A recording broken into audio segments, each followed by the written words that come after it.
2.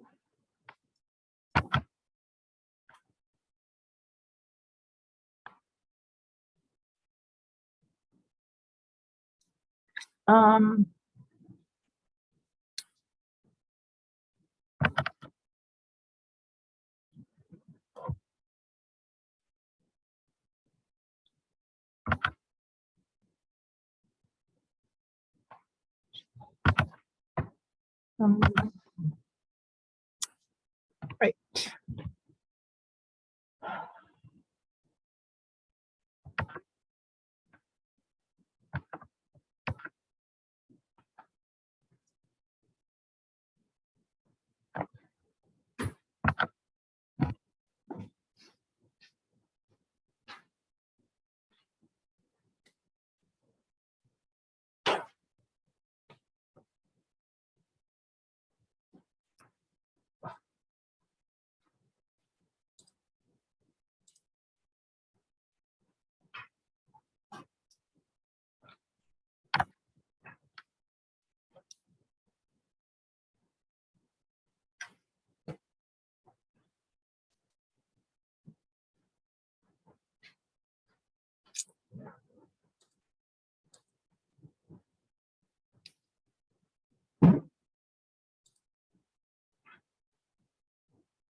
This is July.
Hey, Justin, thanks for setting it up.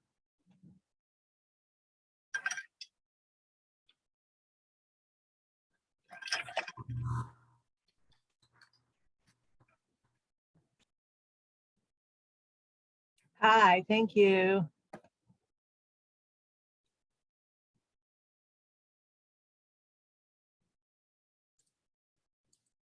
I think I've got everything ready here.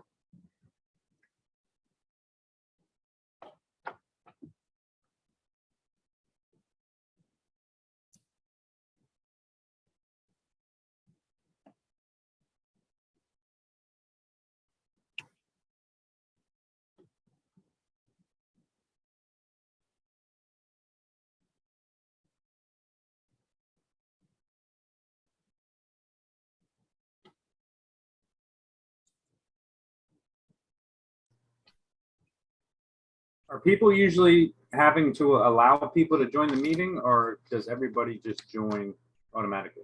You know what? I don't know. I always just, Jesse starts it, so I always just click join meeting and it's there.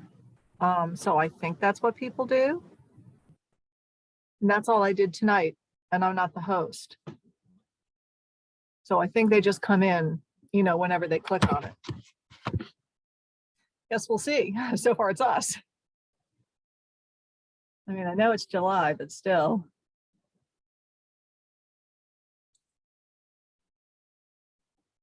Where are you guys going on vacation? Florida, Universal. We're big Harry Potter nerds. Oh, fun. Wow. But Jesse said with all the kids. That's going to be wild.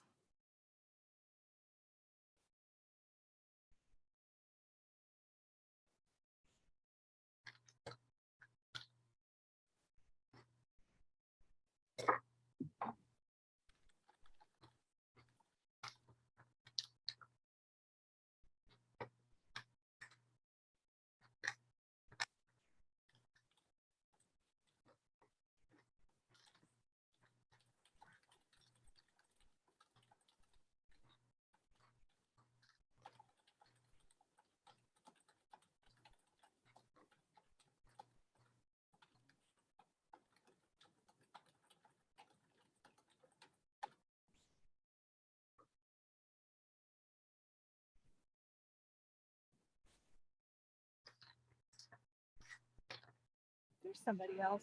Aaron.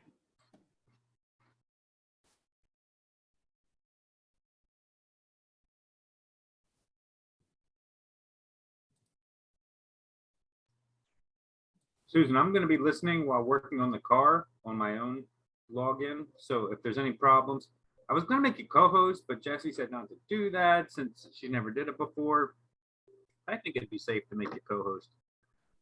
You can try. We had trouble with it before, but now that I'm already on the meeting, it might work all right. But as long as you don't make a lot of noise, Justin, it's fine. I'm just kidding. I'm sure you'll mute. You got 2 hours of light yet, so yeah.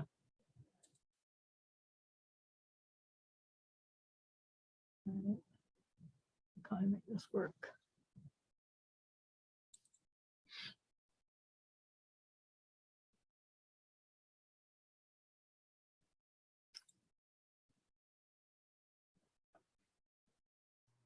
When you said you had problems before, what kind of problems? Just not being able to make you co-host?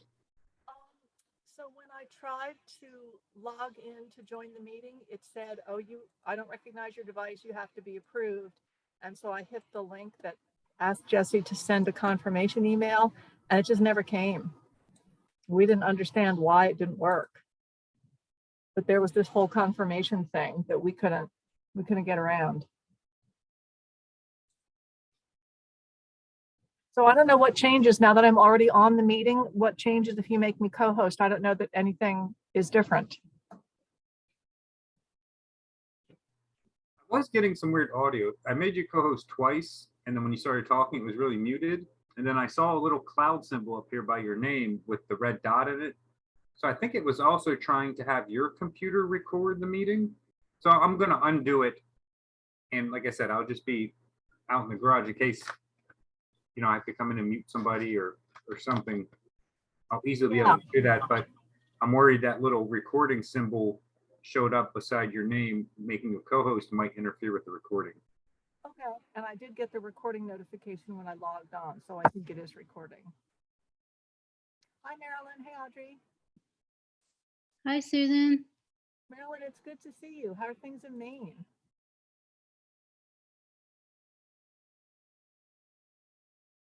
You're muted. I can't hear you. Can you unmute? There you are. Hi, how are you all? Hi, we're good. How's Maine? It's cool, nice, Oh, lovely. please send it down here. It is so beastly down here. Oh, I'm sorry. It's just we've had a lovely day. Very Send beautiful. it down. I can't do anything outside. It's too hot to move. Everything's dry as toast. It is. It's very dry. I think your mugwort is going to die in this heat, which will be We're good. just beginning spring, really. I mean, I have geraniums blooming. I mean, and what some things haven't even started yet. Do you have strawberries yet? We do. Well, we have tons of strawberry flowers, but not strawberry berry. You mean the wild ones? Or the cultivated, either ones. We used to pick around the 4th of July when we were up there. The wild ones have been beautiful, but no berries yet. Okay. So, Well, you'll be there for a while. yeah. Hi, Beth. It's nice to see you. Hi, good to see you again, too. Is Jessie coming today? Late. She has to work, so she'll be in, I think, around 8. So I'm supposed to kick things off, and I think we'll wait a couple more minutes because we've only got 8 people in so far. I know it's summer and some people are still outside, but Well, and it's just 7. yeah, we'll wait a minute or two and then we'll get started, and people can still trickle in. Yeah, and if they needed to get outside, boy, it was beastly hot earlier today, so they might have waited a bit till the sun started going down some. It's still too hot, I think. I just got in half an hour ago and yuck. Yeah. We need rain. We need less humidity. We need it 20 degrees cooler like you have it, Marilyn. We do. It's 20 degrees cooler. All right. Oh, wow. Where are you? I'm in Maine Nice. on Islesboro, which means it's even cooler because we're out in the middle of the water. Oh, my goodness. It sounds idyllic. It is. Did you set your lobster traps off the pier? Oh, yeah. Good. Definitely on that. My husband doesn't eat lobster. Why does he bother to go to Maine? Who knows? Who knows? Actually, more for you, right? Right. Too. Yeah, those were the days. Justin is here. He is. Yeah, Justin started off for us because he is hosting from Jesse's computer. Oh, great. So Justin's really in charge. I'm just kind of reading the script up here. So I guess I'll start reading script, and people can just filter in as they do. We've just got a little bit of business to start with. First, to welcome everybody to the monthly Wild Ones meeting, Southeastern Pennsylvania's chapter. We're welcoming a couple of new members this time, 5 new members, which puts our membership up at 148. Oh, wait a second. I need to share my screen. Hang on. I'm supposed to be doing things here. Share screen. I think it's this one. Slideshow from the beginning. Okay. Now I guess I just click it forward. There we go. Okay. So here are the chapter officers. President Jesse Schiffler will be joining us later. Vice President Audrey Yateman is on. I'm the secretary and webmeister, so to speak, just because nobody else would do it. Denise Everett is our treasurer, and we're really pleased to have her settled down on the treasurer's office now. Membership chair Lindy Schiffler might be joining us later. I'm not sure if she's working. Marilyn Smith, our advisor board member, is right here, coming to us from nice and cool Islesboro, Maine. Ann Caulfield is our homeowners advising committee chair, and we still need a community projects chair. So if anyone is interested, that is an open position. The community projects chair would be the liaison between members who have projects that they want to see move forward and the board, which has to go through, some grant procedures. But we'd love to have someone who's interested in developing community-oriented projects. If you are interested, email us and let us know. The chapter has a YouTube channel, which you might be familiar with. If you just go on YouTube and Google Southeastern Pennsylvania Wild Ones, you'll find us. Monthly meetings are recorded and posted a couple days after the meeting. We've got a new member shout out to a couple new members this month. Isabel joins us from Drexel Hill. We also have new members from Plumsteadville, which is Bucks County, Norristown, and Skipack, which are Montgomery County, and Wynwood. Marilyn, is that Southern Montgomery County? That's yeah. Okay. I don't know. Well, I'm never clear if that's Might be Delaware. County or Chester. Might be Delaware County too. It could be Delaware. You're right. There's that funny little convergence. But anyway, welcome to all our new members. So for National Pollinator Week, which was 2 weeks ago, I think June 20th to 26th, Wild Ones had a table at the gardening for our endangered pollinator event in Montgomery County. We spoke to several people who are very interested in ways to decrease their turf grass and increase their native plants and biodiversity. If you know of opportunities in your community to educate during these kinds of events, let us know. We'll contact the coordinator, and we can be available with these display materials to teach the public all about native plants and their importance in ecological function. So in place of the thought of the month this month, because it's just so beastly out there to do any work, we thought we'd treat you to pictures of what's in bloom in our president's garden in Chester County. So she has hydrangea arborescens, and there's Monarda punctata in the front. Philipendula, oh, Queen of the Prairie. I love that, and I don't have enough wet habitat, so that likes it, I think, where it's a little bit more moist. Mountain mint pycnanthemum is starting. Actia racemosa, bugbane, I think, which I don't have, but that's a really nice, pretty tall plant. Erigeron, I think you probably all have the wild daisies that are popping up. That's your Erigeron. Monarda is starting. A robber fly, cool picture. And then Rosa palustris and Lysomachia ciliata, 2 that I don't know, but they both look really cool. So that's what's happening in a Chester County garden, and you probably have some pretty good native blossoms coming along in your own garden. Page 2. Coreopsis vert, Cicerynchium, blue-eyed grass. Ooh, a Carex, I don't know, Carex grayi, Tradescantia, wow, spiderwort. Look at that purple one down in the lower left. That's really awesome. And then the rose above it with the bumblebee in there. Purple coneflower and Hypericum prolificum St. John's wort, which I don't have yet. Marilyn, did you say you had Hypericum? Yeah, I would love to see that. Actually, I'm trying to also grow it in Maine. I have tons of Hypericum. It's easy to grow from seed. It will spread. It's wonderful. And I will be happy to share. So that's interesting because you said. I'm sorry, I can't hear you. I'm sorry. You said it's easy to grow from seed, but I wasn't able to start it in my winter seed sowing, so I must be doing something wrong. Well, it grows by itself from seed. It didn't grow when I planted it from seed, but it spreads in my yard. So I dig it up and plant it where I want it. I like those. It's really good to have volunteers. If they're picky for winter seed sowing, well, like you said, we'll share, and thank you for the offer. So Asclepias, a couple different ones are blooming now. Oh, Spigelia, not mountain pink, some other kind of pink. And I can't see, that must be another mountain mint. There's something underneath the little bar, the chat bar, so I can't see the flowers on the right.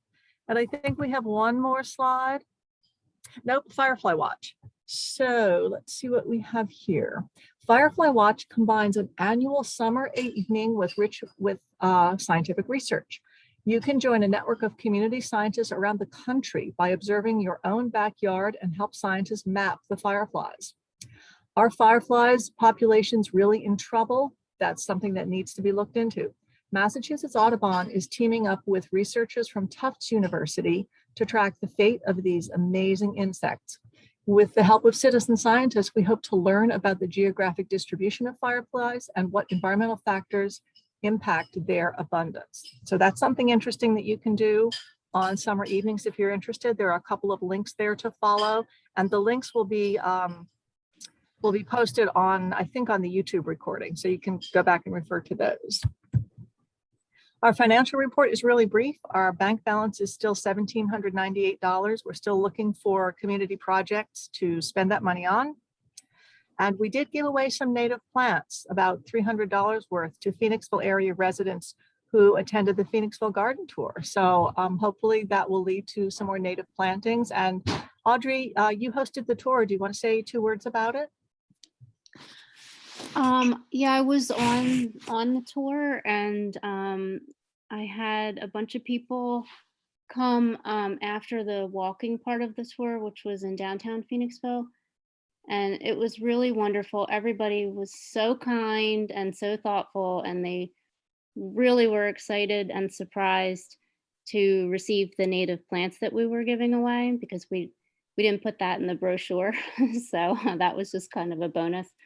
But it's nice because there really is a lot of interest in what we're doing and the way that we're doing things. People want to learn more, and they're very open-minded. So I did have people tell me that they couldn't attend all 14 of the gardens, but they specifically came to see mine because of those reasons I just mentioned. So it's really good. It's good that people are interested and willing to learn. Wonderful. Thank you so much for being an ambassador. I know it was probably a lot of work to set your whole property up for that tour. And I know how big your property is and how many plants you have on it. It must have been wonderful because you've done such a great job. So thank you. Thanks, Susan. Yeah, the work came, well, many years before that. I really didn't do anything except I got to talk to a lot of nice people. So it wasn't work at all. Yeah, well, and you opened your home to the tour. So thank you for doing that. It's really nice, as you said, to have a native element on the tour. And you probably weren't the only one, but you certainly are one of the, probably the bigger properties with native planting. So that's really nice that so many folks could see that. So thanks for being an ambassador. Yeah, thanks, Susan. So a couple of months ago, we talked briefly about Pennsylvania's ban on the sale of certain invasive ornamentals. There's a committee of the Department of Agriculture called the Controlled Plant and Noxious Weed Committee. Their mandate is to ban the sale and propagation of certain plants that are deemed invasive and noxious weeds in Pennsylvania. So this is the avenue for banning ornamental plants like Japanese barberry that are far too invasive and should not be sold anymore in Pennsylvania. Our chapter of Wild Ones has joined in with Wild Ones of Western Pennsylvania, Wild Ones of South Central Pennsylvania, and the Pennsylvania Native Plant Society to encourage this committee to keep working on this ban and not to let up until a significant number of invasive ornamentals are on the banned list. So the committee meets 4 times a year. The next meeting is July 21st, which is in 2 weeks. And this is just a heads up that in about a week, our chapter will be emailing our email list and asking our members, supporters, and everyone on our list to send public comments to this committee in advance of their meeting. Comments need to be received by July 20th, which is the day before the meeting. And there'll be a sort of a script of the public comment, but the basic idea is just, we'd like to encourage committee members to work very hard and very quickly to ban a certain list of invasive ornamental plants so that they are no longer sold in Pennsylvania, which means hopefully they won't proliferate quite as much in the state because they are all spreaders and self-seeders. So there will be a sample email letter that you can send, or you can craft your own. I think the species that we're asking them to ban will also be on that email. So just a heads up, when you get that email, if you can spend a minute or two, send an email or a letter to the committee. It's also possible for members of the public to join the meeting. You don't have to speak, but you can join. There's a Teams link on the website that is linked on the slide below. Or you can Google Control Plant and Noxious Weed Committee meetings and you'll get the link to the meeting. There is an opportunity during the meeting for the public to make comments. And at that point, if anyone is motivated to, you can actually speak to the committee members and let them know of your support of their ban of these invasive ornamentals. So thank you for that. This is something that's come across from Facebook, from change.org. Apparently Home Depot is selling plants that are listed as invasive species in many states.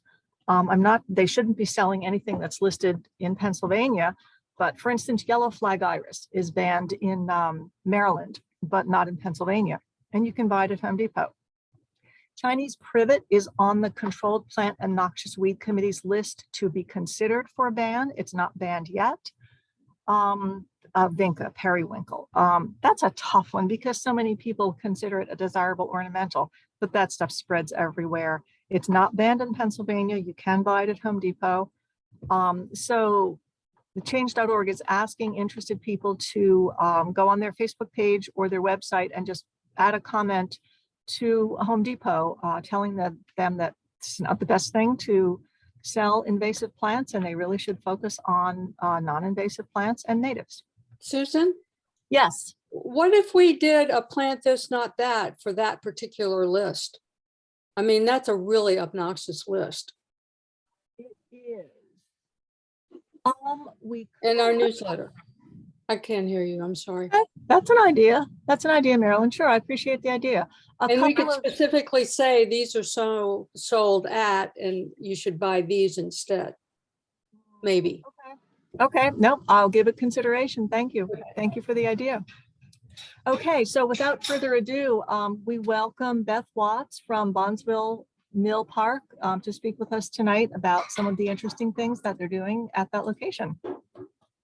Welcome, Beth, and thank you for speaking with us. Okay, great.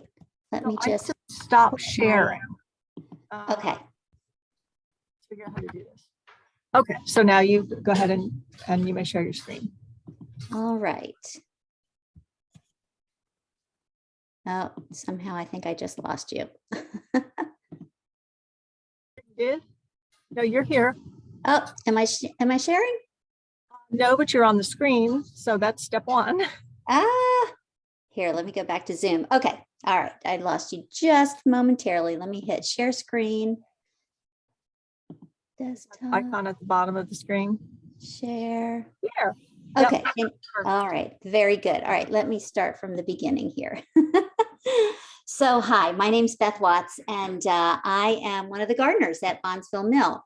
Bondsville Mill is a historic park in Chester County, and we have a very dedicated group of individual gardeners and a very dedicated group of construction workers included. As I tell you all about this, hopefully you'll be inspired to come out and visit with us. So we like to consider ourselves a place where history and nature blend to inspire. I'm going to take you back just a little bit in time to black and white days and give you a little background for the history of the mill itself. We have 47 acres of space that we are transforming into passive recreation, and we're preserving nature and history here.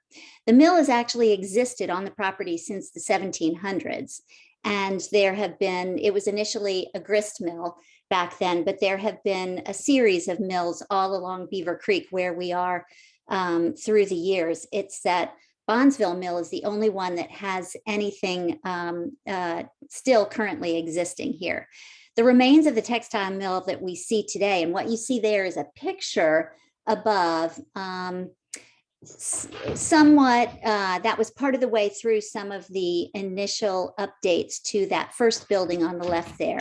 The remains of the textile mill that we see there was established in the early 1800s. Now here, what I'd really like for you to do is take a look at this picture on, and I don't know, can I move all of this over and out of the way? I just want you to be able to, sorry about this. Why, there, that works. I want you to be able to see this picture down here to the right, because Abraham Bond was the third owner of the mill, and he opened the Bond woolen factory. He actually is the one that created Bondsville. So it is a village. And if you notice in this picture here, there are men, women, and children that necessitated an actual village that would support this group to be able to run the mill. So there was, he built housing for the mill workers. He built a building that was used for a general store. They had a post office, and with the children there, he built a separate one-room schoolhouse. And that one-room schoolhouse is actually, it's still in existence, and it's someone's residence. And when you hike the trails along there, you can see it. It's actually very, very interesting. He actually produced Kentucky jeans and established this factory village here. Oh, now I seem to have lost my ability to move this. Let me just move this out of the way. See if I can get back into this.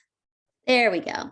So originally it was powered by the water wheel. The water was run through the back of this building back here and along the back of this building here. There's a mill race that runs back behind these buildings, and you'll see some pictures of those as we move through the slides. So the progress through time, I apologize. I'm just going to keep moving this around because I want you to be able to see this. This is actually a depiction of what the mill looked like after it progressed through time and started moving on to steam power and other sources. But the mill was actually, for more than 100 years, it played a very important role along Beaver Creek and in our American history. So from 1841 to 1954, it had quite an important role. In its infancy, it was the center of industry for the region. Mills were located along Beaver Creek. As I said, there were 5 of them along Beaver Creek, but none of the other mills have the existing structure that you see here at Bondsville Mill now. As I said, originally it was operated by water, and then it moved to steam and then electric as new technologies were developed. And the evolution of the technology is clearly visible in what you see in the remaining buildings now, including there was a large concrete pad that was in front of the buildings, and that was actually the factory floor up to the end of production. That area now has been pulled up. The concrete's been removed, and that is now becoming part of our Culp's Clearing project. And I'll tell you more about that as we move on. During the Civil War, the mill produced uniform fabric for the Union soldiers. And in 1927, then it moved to producing automobile upholstery cloth for the Fisher Auto and GM companies. In World War II, the mill produced various products for the military, including fabric for Air Force jacket linings. And we've been told that actually some of those fabric linings, jacket linings for the Air Force pilots, contained maps, secret hidden maps, so that if they were shot down, they would be able to find their way to safety somewhere. So moving then to, I'm going to move this again. Moving then to from an operating mill to a historic park. The company that was operating the mill during World War II actually had some of the mill workers who served during the war. And so what they did was that they built this beautiful memorial you see down here on the bottom right for the mill workers who served during the war. And in '54, mill operations closed and the site was used for warehousing. Then in '69, the business closed and the site fell into disrepair. During that time, following that time, there were developers that wanted to come in and purchase this property and raise the whole area, wiping out all of the history, the buildings, and putting housing units up on the property right next to Beaver Creek. Fortunately, in 2005, East Brandywine Township acquired the mill using their open space funds, and work clearing the property and making the collapsed buildings safe has been an ongoing project with a very dedicated group of people. And you'll see where we have one of the buildings is nearly complete. Another building is well on its way, and the quality of the craftsmanship is just amazing. We have craftsmen that are so skilled in what they do, and they're taking this back to the type of quality that would have been in existence at the time. In fact, I was just at the mill last night, happened to be there to take a picture of something, and the Chester County beekeepers were there. And so we let them in to have their meeting. And at the end of the meeting, one of the gentlemen said, "I live in a 1700s old house." And he said, "I am in major beam envy. This building is unbelievable." So hopefully you'll get a chance to come out and see not only the gardens, but the buildings as well. In 2012, going back to this memorial here, Zach Volz was an Eagle Scout, and his Eagle Scout project was to restore this war memorial. And he did a really fabulous job. In 2015, that's when the park actually opened to the public. And 2021, we were given a, I'm going to move this again so you can see this bottom right picture down here, this Never Forget Memorial. And this is dedicated as a remembrance to unknown and all U.S. veterans and their families. So it has a very active following from a variety of different people and interest levels. Our mission statement at the mill here is that Bondsville Mill is a unique township park. Our aim is to study, restore, and preserve the natural habitat, and to provide support and information that will inspire our neighbors to respect and care for nature in their backyards.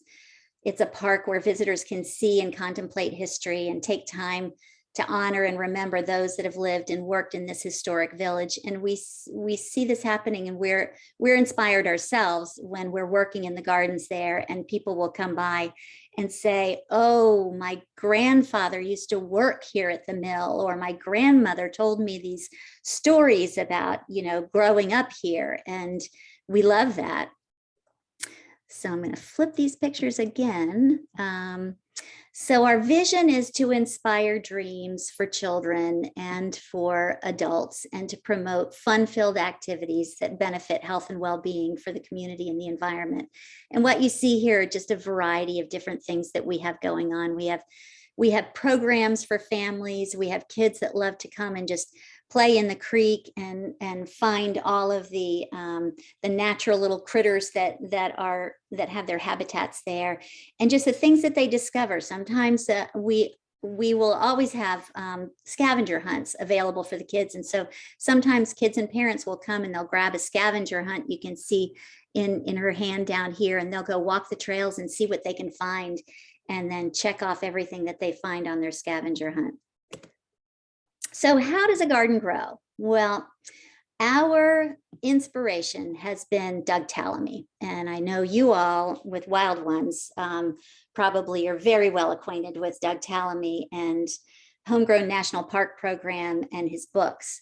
He came to speak at East Brandywine, and I had the privilege of being able to hear him speak, bought his book, Nature's Best Hope, and it completely changed how I look at my own property and my gardens and what I do. And thankfully, this is exactly what Bondsville Mill is inspired by as well. So we look at gardening for life, thinking of the property as a wildlife preserve, and that is exactly what this space is. Our garden development has been over a period of years. As you saw early on, the early pictures, it was a rundown property, and there were a lot of invasives. The buildings were crumbling.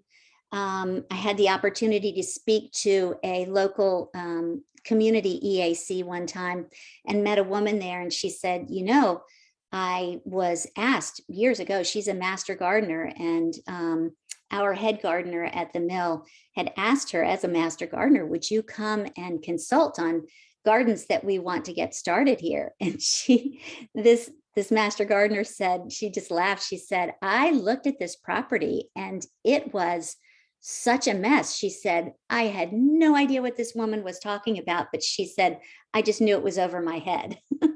So our garden development started in 2017 with a vision. It started small, but this vision has gotten us to where we currently are now, and we're very proud of, and we're not done anywhere close to being done. And we have some major big projects coming up as well that will continue to promote native gardening, conservation efforts, educating the community, and working with our community. So we're excited to tell you more about that.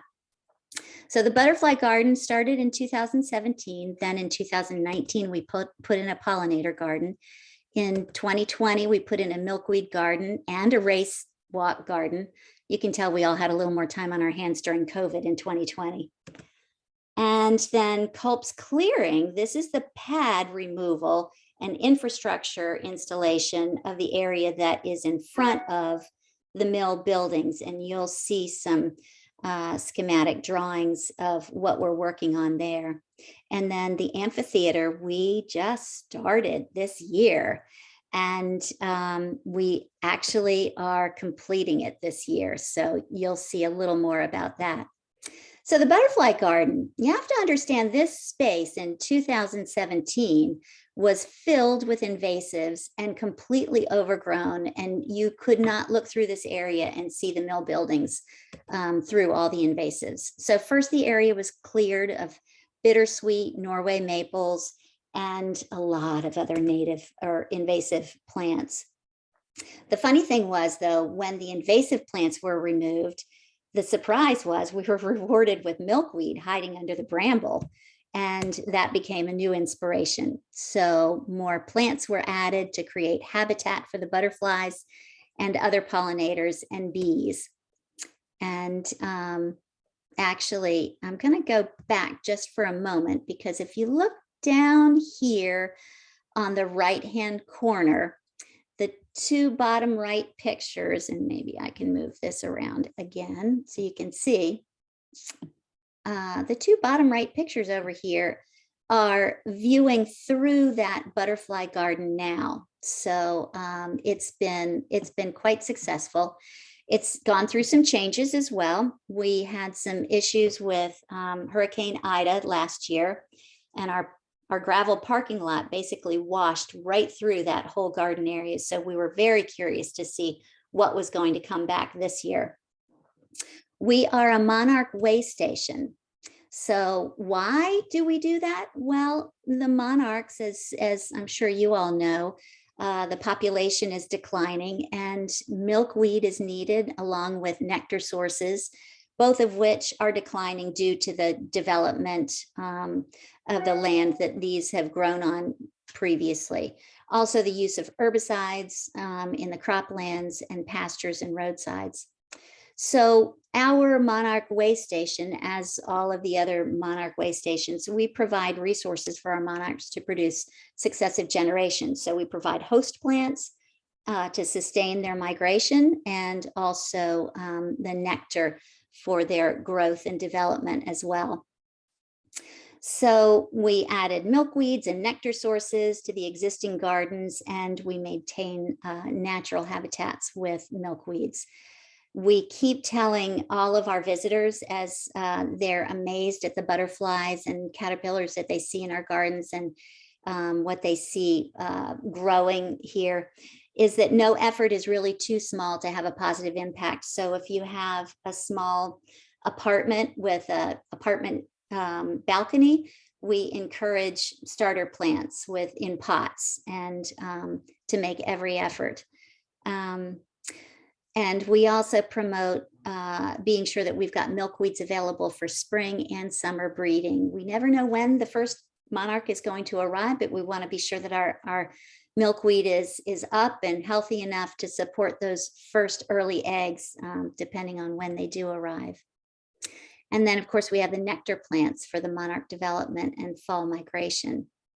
I want to point out, too, this picture right here.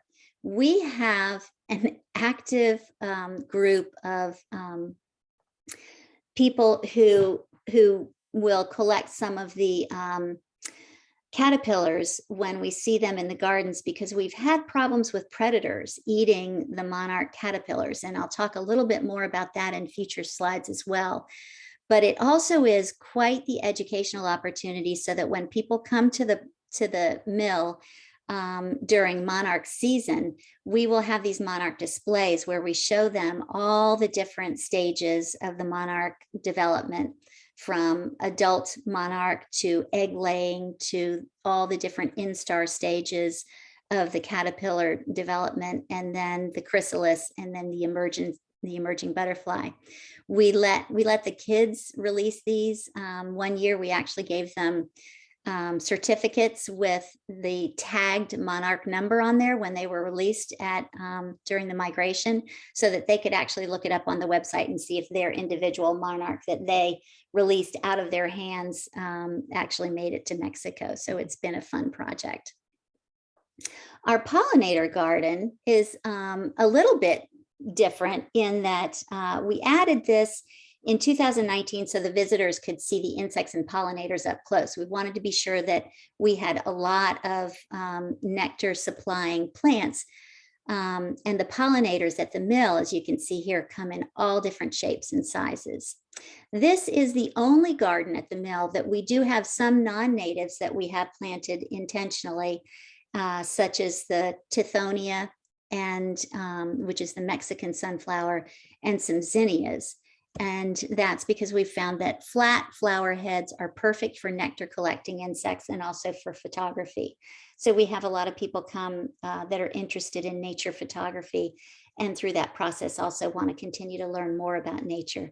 So we do plant the tithonia. We grow those from seed, as well as the zinnias, but within the pollinator garden, we have lots of other native pollinator plants as well. Our milkweed garden, this is where we sort of have to kind of smile at ourselves. Let me go back for just a moment. So this pollinator garden, you have to understand, is back behind the mill race, and it was in an area that was full of coal. And we used, the volunteers at the time used an auger to try to just drill down through hard soil and coal to plant some plants, and we just wondered, was it going to grow? But as you can see, these pictures here, the pollinator garden has been extremely successful. So being that we were quite emboldened by that, we took a small garden area that was out by the current gravel parking lot and said, well, hey, if that worked up there in coal, we should be able to grow this out here by the parking lot. And so we had some volunteers here who did some of that lasagna gardening, where you take the newspapers and cardboard, and you put that down and you get rid of some of the weeds and things. And then we did use a little bit of extra soil, but honestly not a lot, and then planted some little baby plants and some plugs in there.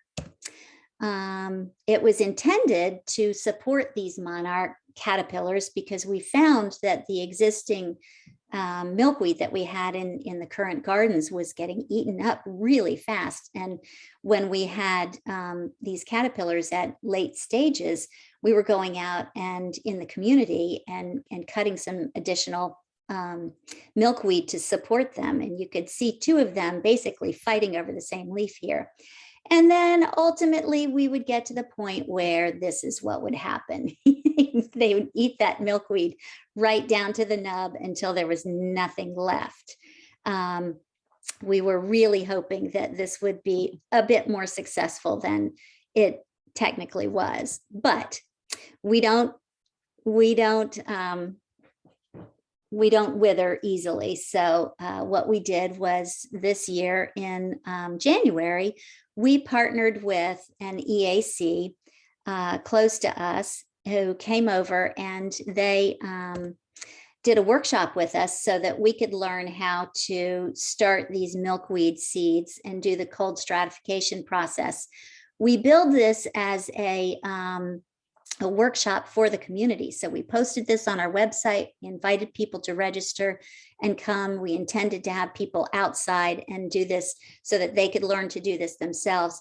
The weekend came for our workshop, and it was one of those really, really bitter cold days. And we just thought we couldn't really expect people to stand outside in the bitter cold and the winds. So we said, well, you know what, we'll take our group of volunteers and our EAC support people here, and we will go ahead and put the seeds in these milk jugs. We went through the process and made copies of what they needed to do to care for their seeds. We had milkweed seeds in there. We also had some other seeds in there that would be pollinator plants, like rudbeckia and coneflower and vervain and things like that. And we have milkweed growing, and we've heard from some people who came and picked up their jugs, because the people that registered for this, we put their names on their jugs, and they all came and picked up their jugs and took them home and put them in their own properties. And now we're starting to hear from people that they're having some successes in their own yards, which is exactly what we intended. We've learned a lot about propagation of milkweed. We also had some issues with rust last year.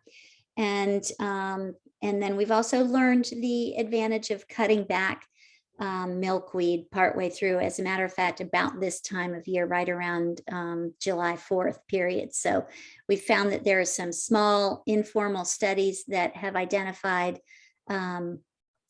monarch butterflies being more prone to laying more eggs on young milkweed leaves. So if they get old and large and leathery, you end up with less eggs on them. So we've started to cut back some of them and then leave some of them taller so that we've got them at different phases. So we are proponents of the Homegrown National Park program. We are members of the Homegrown National Park, and we're on the map. So we do encourage others as they come and ask how we're doing our gardening. We tell them how we're inspired. Our inspiration is Doug Tallamy, who's the professor of agriculture at the Department of Entomology and Wildlife Ecology at the University of Delaware. He's also the author of Bringing Nature Home, co-author of Living Landscapes, author of Nature's Best Hope, and his newest book is The Nature of Oaks. And what he has said is, in the past, we've asked one thing of our gardens, and that is that they just be pretty. And now they have to support life. They need to sequester carbon. They need to feed pollinators. They need to manage water. So we're subscribing to this, and we're encouraging our community and our neighbors to plant native, to support these insects and support the vertebrates that build the biodiversity of our ecosystem. The goal for Homegrown National Park is to plant 20 million acres, or half the green lawns of private properties. And in the words of the late E.O. Wilson, the reason for this is that insects are the little things that run the world. So we plant natives because the natives are adapted to the region. They require less care. They increase rainwater absorption, decrease stormwater drainage, decrease the need for herbicides and pesticides, and support the insect food web. Bondsville Mill is planting 90%, about 90% native. And like I said, we have the one garden where we do plant intentionally the Tithonia and the zinnias to support the nectar during the season for summer butterflies. And our representatives have also worked with Chester County Water Resources Authority and Restore Our Roots, that organization in Downingtown as well, at the Beaver Creek Dam project. And we ask our neighbors to join in the Homegrown National Park effort and to get on the map. We have a brochure that we've developed at the mill that we show what we're doing at the mill. We ask others to join the Homegrown National Park program and to get on the map. So this is one of our requests. We're educating and we're encouraging and we're promoting others to get on the map to regenerate this biodiversity, plant a new habitat, large or small, medium size, whether you've been an experienced gardener or not. Enter your property on the Homegrown National Park website and light up that map. And here is their website if you don't already have it. Then we also have, for those that might be new to native gardening, a great resource is this nationalwildlifefund.org native plant finder, so that you can plug in your zip code and find out what plants are native to your area and see what you'd like to plant in your own property. So planting native also includes shrinking the lawn and thinking about the types of native plants that you plant. We like to encourage people to become aware of what Doug Tallamy calls keystone plants, because 5% of the native plants provide 75% of caterpillar food webs. 14% of them provide 90%. So if you can pick the plants that are these keystone plants that will really give us the biggest bang for our buck in terms of the numbers of species that these plants are feeding, those would be the first ones to go for if you can. So examples of those keystone plants, the woody plants, would be the native oaks, native cherries, native willows, native birches, cottonwoods and elms, and top herbaceous producers. These are the plants without the woody stems: goldenrods, asters, sunflowers. We've learned, be generous with your plantings, because you want to think about this from the 10,000 foot level. When you've got birds migrating and butterflies migrating, you want them to be able to see these large masses of groupings that they're attracted to. The other thing that you get with large masses of plants is less weeds, because you're covering more ground. Include plants for specialist pollinators. Many of the bees and butterflies do specialize on particular plants. And some of the best specialists are plants for specialists are milkweed, perennial sunflowers, various goldenrods, native willows, asters, and blueberries. And then the other thing to consider is create a caterpillar pupation site. So in other words, when the caterpillars are up in the trees and they fall down to the ground, you don't want them falling down to a lawn where you're going to be treating with pesticides and mowing. You want them to have sites where they can pupate. You want leaf mulch, and you want rocks, and you want dead wood pieces in areas where you can do that, and loose soil. So some people that we run into at the mill get very inspired when we talk to them about what we are doing with the Homegrown National Park program and the native plantings at the mill. And many times we say, well, I'm new to this, how do I get started? What do I do? So we lead them to sites like this. This is from DCNR, Department of Conservation and Natural Resources in Pennsylvania. They have these these templates. So if you have a sunny, dry garden, it gives you an idea of what this might look like depending on the size of the space that you're going to be working with. Some idea of the plants, trees, shrubs, and perennials that they can choose from. And that includes sunny, moist gardens, shady, dry gardens, shady, moist gardens. We also are proponents for planting for the birds, which actually, if you plant native, you're going to be doing that. You'll be supporting not just the butterflies and the caterpillars, but you will be supporting the birds. And these are some of the pictures of the birds that we have at the mill. We have quite a large variety and they're very active. Everything from this cute little hummingbird down here. We've got nesting hummingbirds now. We've had nesting hummingbirds for the last several years, all the way up to this large owl up here. Lots of bluebirds and woodpeckers and finches and wrens and yeah, all different kinds of birds. So what we have planted has been successful and it's been an encouragement.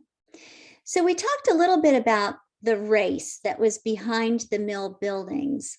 We've been very fortunate to be working with David Culp, who is a renowned, internationally known landscape architect working with garden landscapes.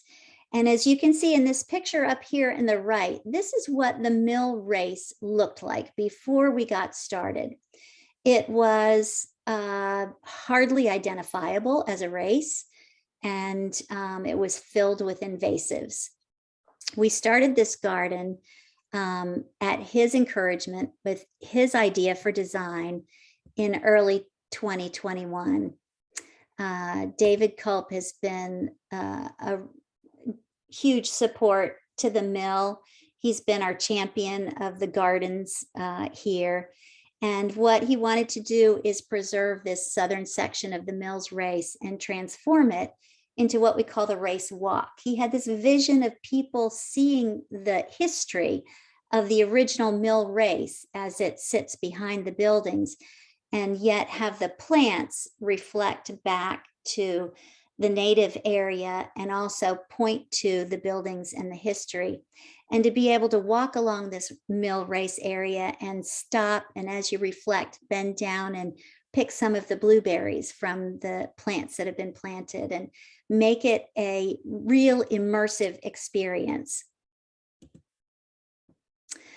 It's also to show that ecology and aesthetics can be merged to create a very attractive ornamental garden experience.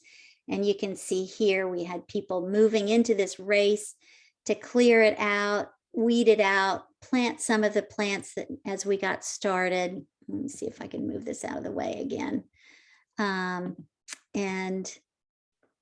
sustainability is the key.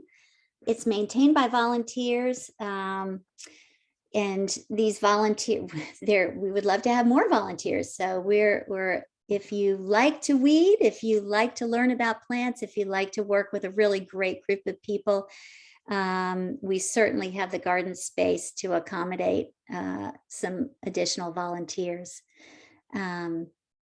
Thanks to the Chester County Beekeepers Association and also the Hardy Plant Society for some of the funds for the plantings that went into this race walk. And you can see some of the development at different stages. We've had community work days where people have come and helped us to clear, days when we've moved rocks, and days when we've weeded, and days when we've planted. And honestly, it has been a real treasure to see this start to be developed, and it's looking beautiful. So David Culp, thankfully, is one of our neighbors around the mill, and he is known for the layered garden and 6 seasons of the Brandywine Cottage, along with countless magazine publications and television appearances. He volunteered himself and his colleagues. He has a very close connection with Longwood Gardens. He's an instructor there. He travels the world to share his botanical wisdom and enthusiasm with other gardeners, and we've been privileged to be able to meet and work alongside some of his colleagues from Longwood Gardens and other places. So they're excited about what we're doing. We're excited about working with them and building some inspiration for ways that they might come back and use our space themselves. So stay tuned and come back to visit often, because things change all the time. And the more we have developed in the gardens and the more we finish with the buildings, the more opportunities we have. So we're honored to have him as a champion of the mill. It is a transformational garden on the site of an industrial ruin transformed into a beautiful public park. So we're recognizing the people and the community that lived here, and that is pretty exciting for us. To learn more about our neighbor, David Culp, here's his website, www.davidculp.com. And he does presentations, and there are also some garden tours that I think through his organization you can sign up for. It's a fantastic, unbelievably beautiful space that he's got there. So Culp's Clearing, we talked a little bit about that. This was the pad area in front of the mill building. So as you can imagine, these buildings right along here are the existing buildings or the remains of buildings that you see currently. In front of these buildings were large cement pads that they used during the industrial time when they moved into steam and electric power, and they put mill equipment on a cement floor, a cement pad floor, and then built a building over it. What was left, the building was not left, the cement pad was left. This cement pad has all been removed now. This is the design for the gardens that are in the process of being put in. They've been doing some of the infrastructure to be ready to do the walkways. The walkways will all be handicapped accessible. We've named this in honor of David Culp. He's got a fabulous design, and wait till you hear about the plants that are going in here. The plant materials will focus on the theme of sustainability using low maintenance native species.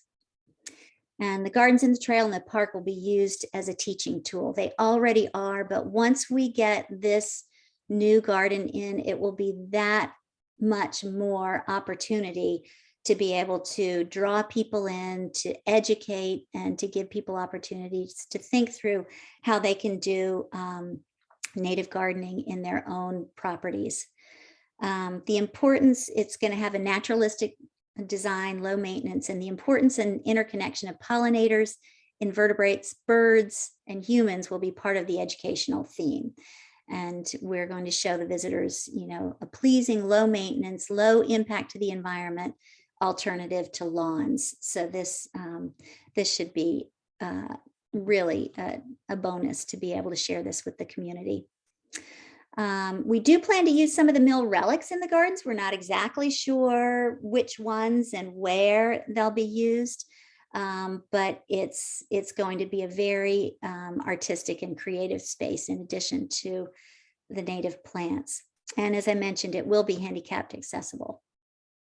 One other thing, just going back to this. So we will, one of our issues that we've had has been parking, because our current parking is a small gravel lot that is off to the left up here. But we will, as part of this development, eventually get a new 68, I believe it's 68 space lot at the other end of the mill building. So that'll help to give some opportunities for events and parking.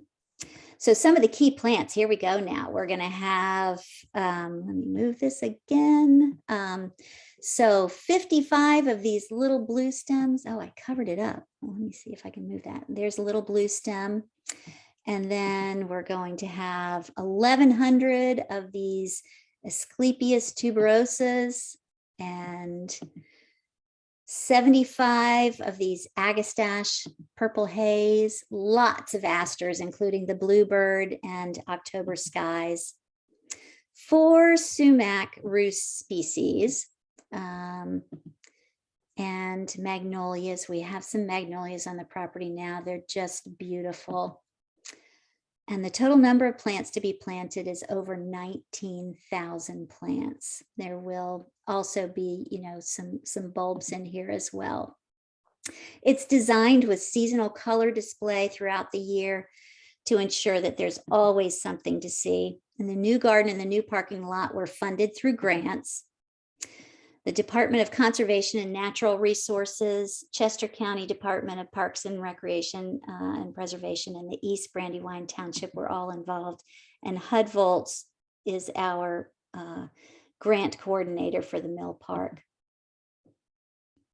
So now we get to the amphitheater gardens. This is pretty exciting because this has been our project this year. We're still working on Culp's Garden. We were hoping to be able to start the planting in Culp's Garden this year, but Hurricane Ida set us pretty far back in the infrastructure work. That's moving along nicely now. So we do plan, the plantings will be going in later, most likely next year, 2023, but we'll see. We should be getting amended soils and things like that, hopefully in by the end of this year in the Culp Garden. So we said, well, gee, if we can't work on the Culp Garden, what else can we do here? We had a natural amphitheater space that was behind the mill buildings. And we said, wouldn't that be great if we actually turned it into a usable amphitheater? So the planning started in early 2022, those cold winter days, when we said, well, what else can we do here? And the Downingtown area school district was getting ready for their trip out to California for the Rose Bowl parade. So we were very fortunate to have them come and help us clear some space and start to get ready for this project. We removed invasives. And in fact, Jessie and her husband, Jessie Schiffler and her husband, came and helped us in some of this work to remove some of the invasives and clear the space to get ready. So the evergreen shrubs we've got in there, planting has gone in. It's not complete yet, but it's nearly complete. We've got a lot of plants in there. We're still looking for a few difficult to source plants, but we've got American holly. We've got sheep laurel. Look at this beautiful plant here. We've got leucothaway, and I love how the leucothaway looks in so many different seasons. In the spring and summer, it gets that beautiful bright green glossy leaf, and then in the fall it turns purple, and it really is just a very interesting plant. We've got this Elysium woodland ruby, and that's beautiful. It flowers in, I want to say, March, maybe. I think it was March when it was blooming. It was beautiful. So it's really nice when you get these early bloomers too, and other things are not out yet. Pieris floribunda, the native rhododendron, and rhododendron vasii. It is gorgeous. Take a look at this Kalmia latifolia. This is the mountain laurel. I actually just took a picture of that this year. When we put these plants in, they were small plants. I don't think any of us knew how we would see the blooms on them this year, but they have done so well, and we've been really, really encouraged by this.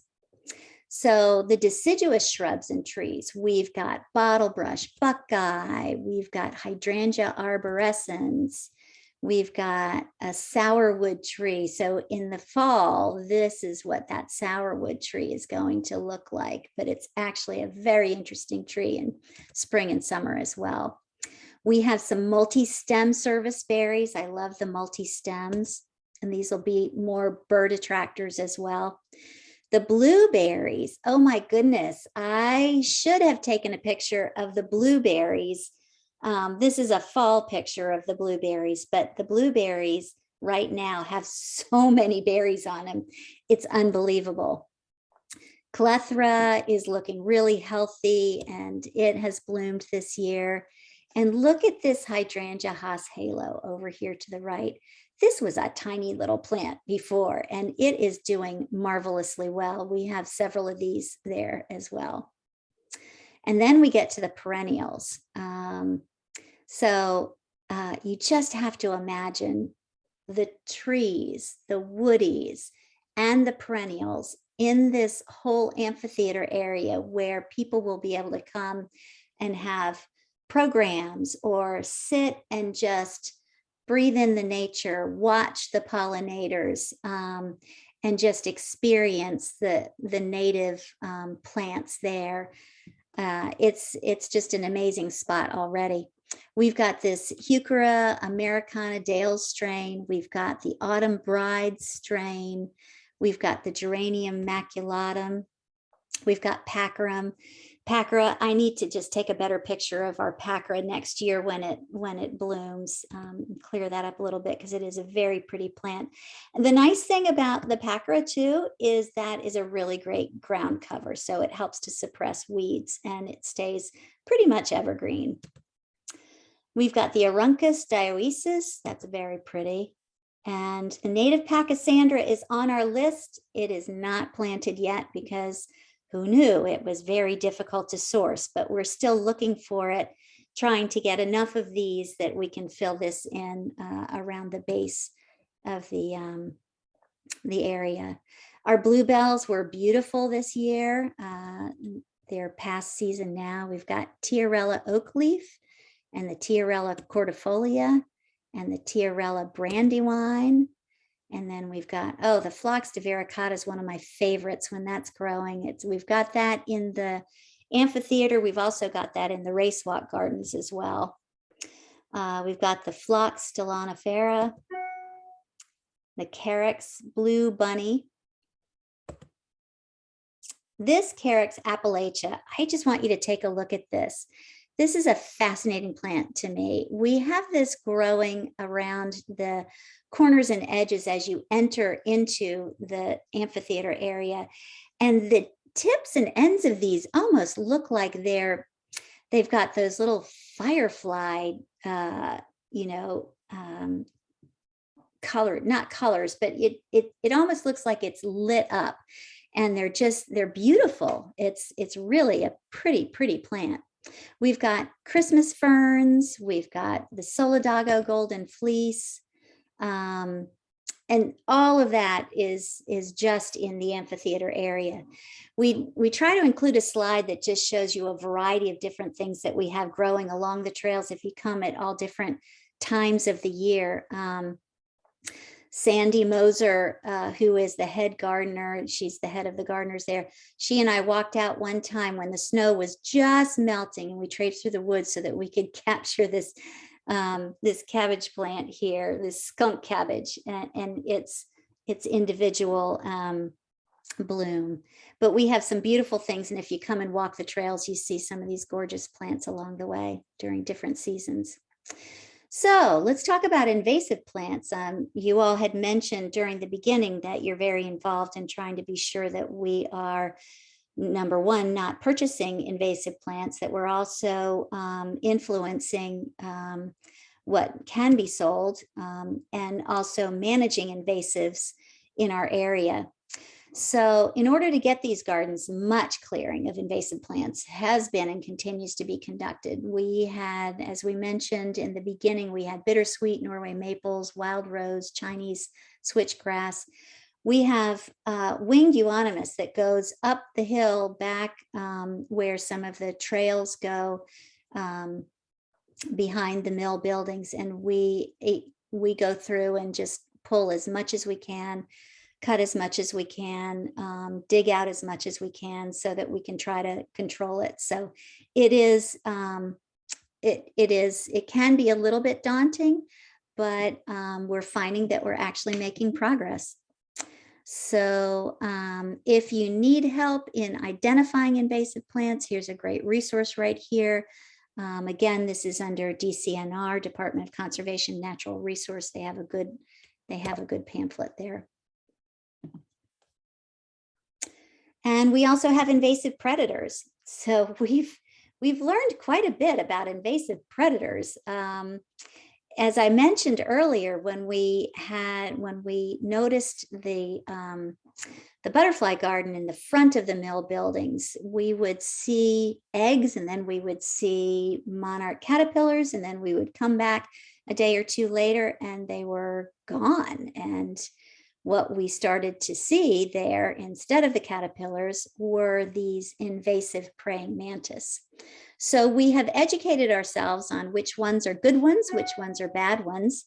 And we've been collecting the caterpillars, the monarch caterpillars specifically, and providing a safe habitat for them until they're in their chrysalis. And then when they're ready to be released, we bring them back to the mill and release them at the mill.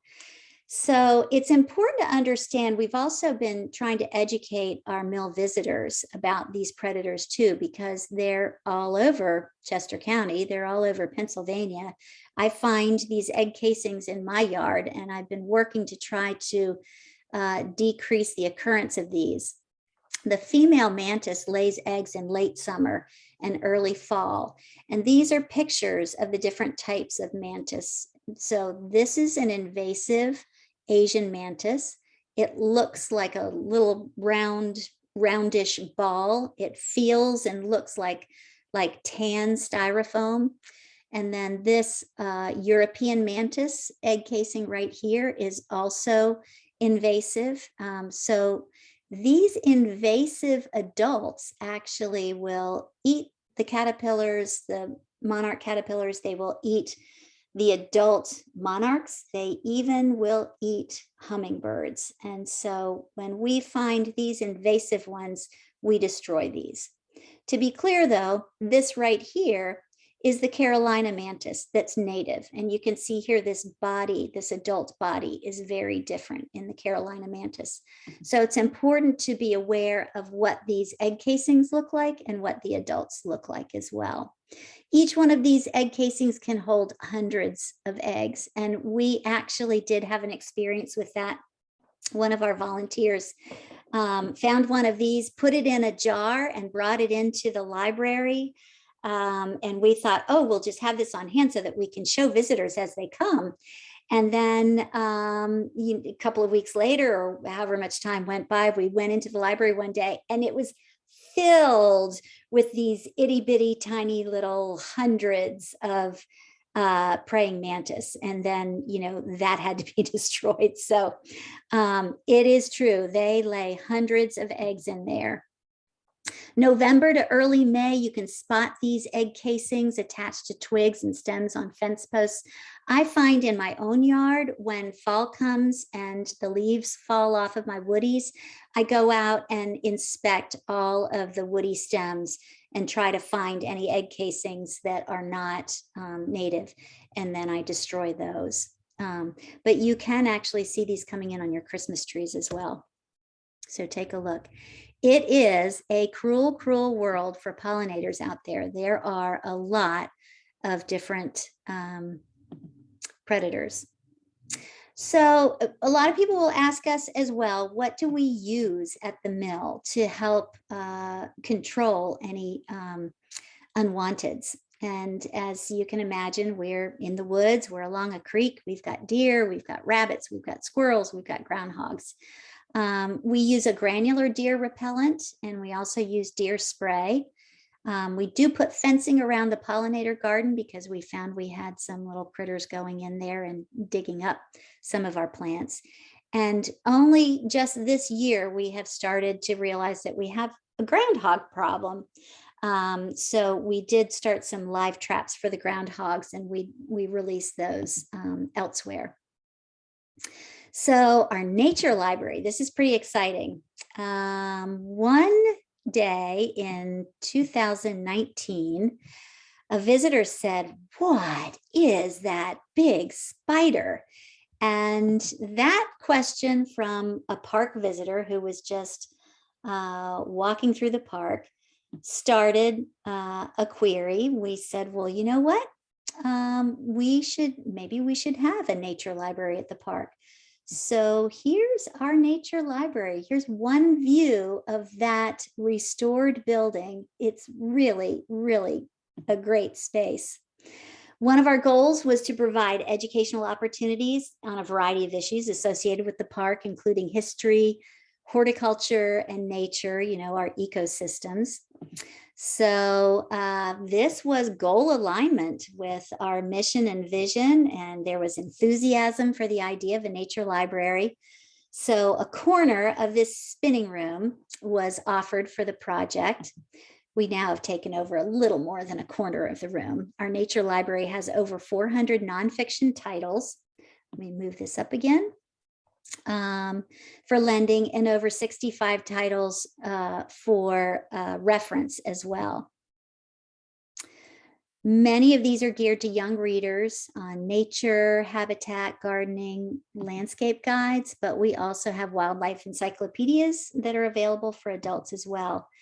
And the grand opening was originally scheduled for April 10th, 2020 to coincide with Earth Day, but it was postponed during COVID. What we did do is open it June of this year, 2022. And the visitors' comments when they came in were, wow.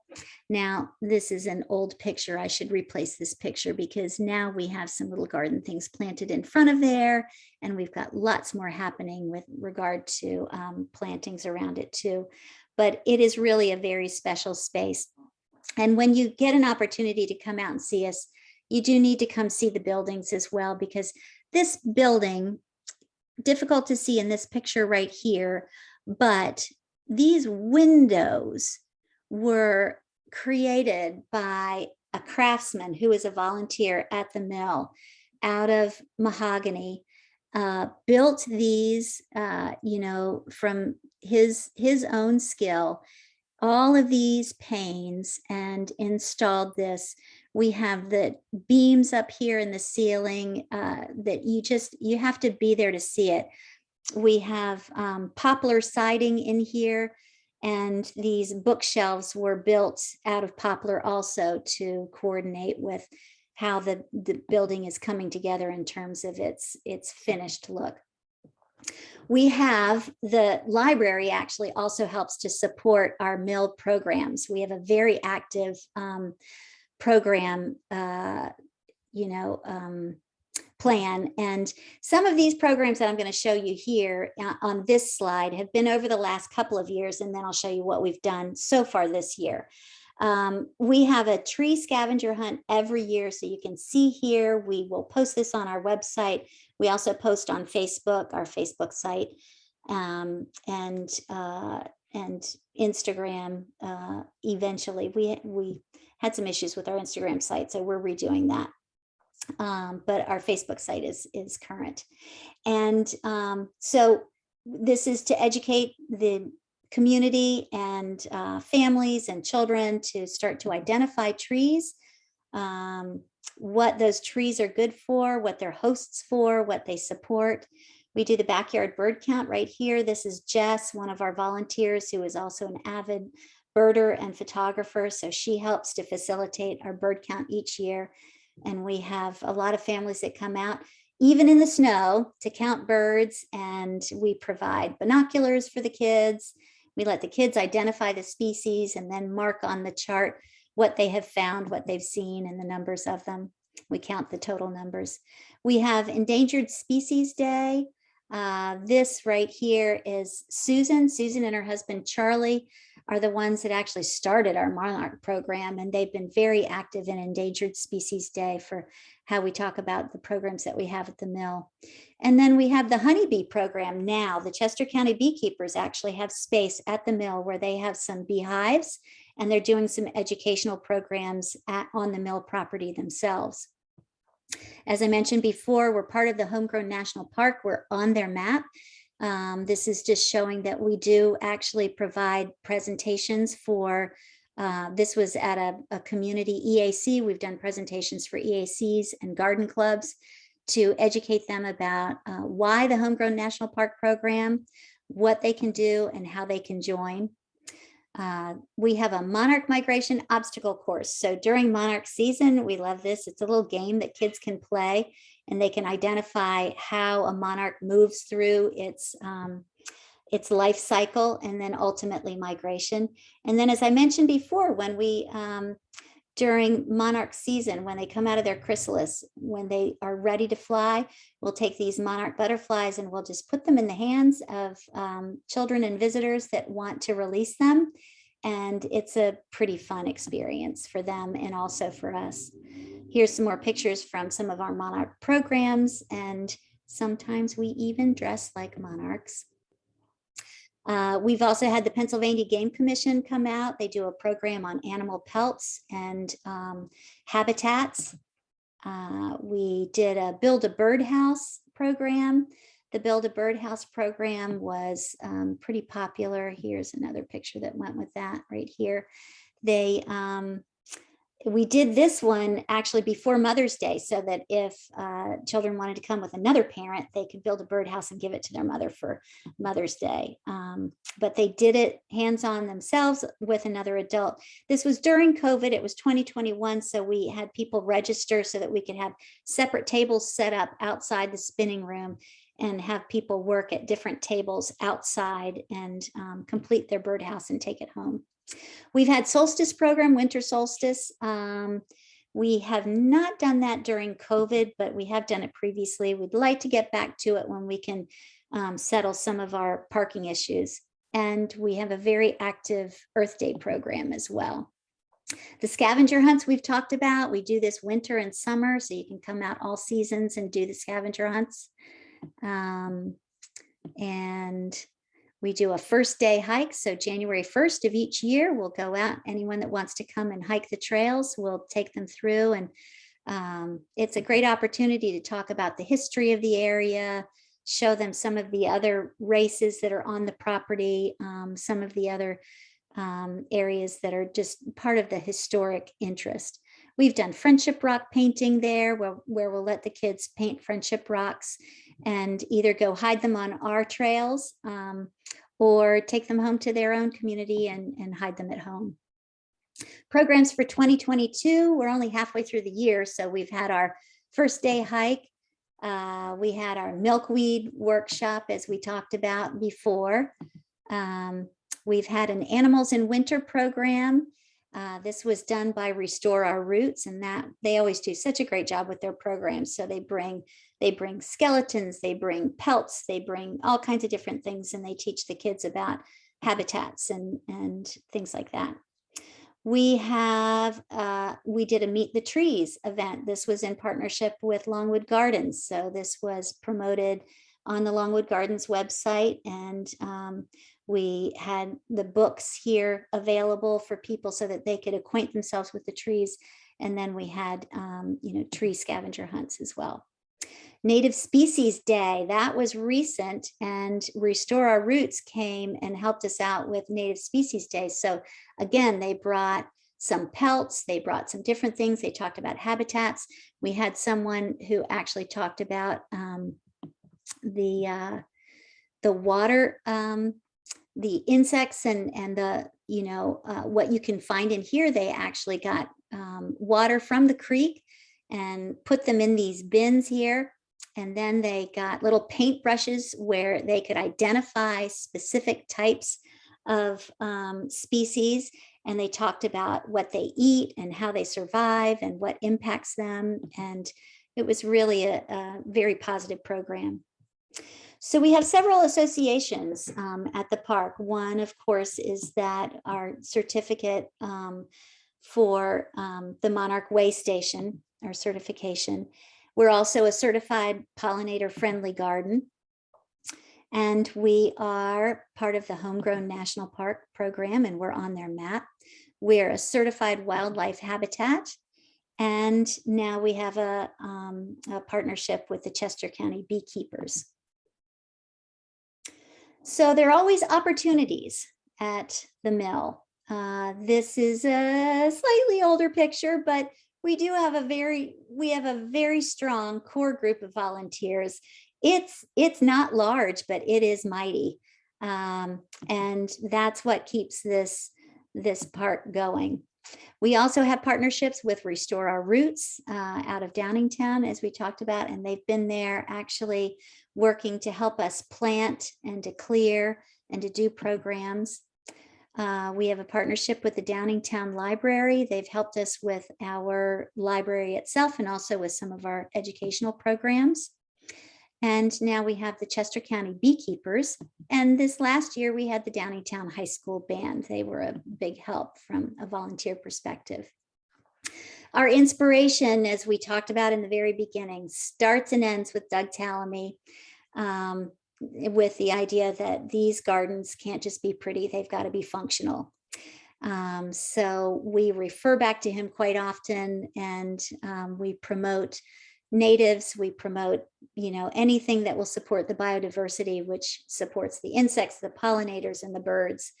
And these gardens will be informational, and they're always going to point to the ongoing history of the land and the buildings.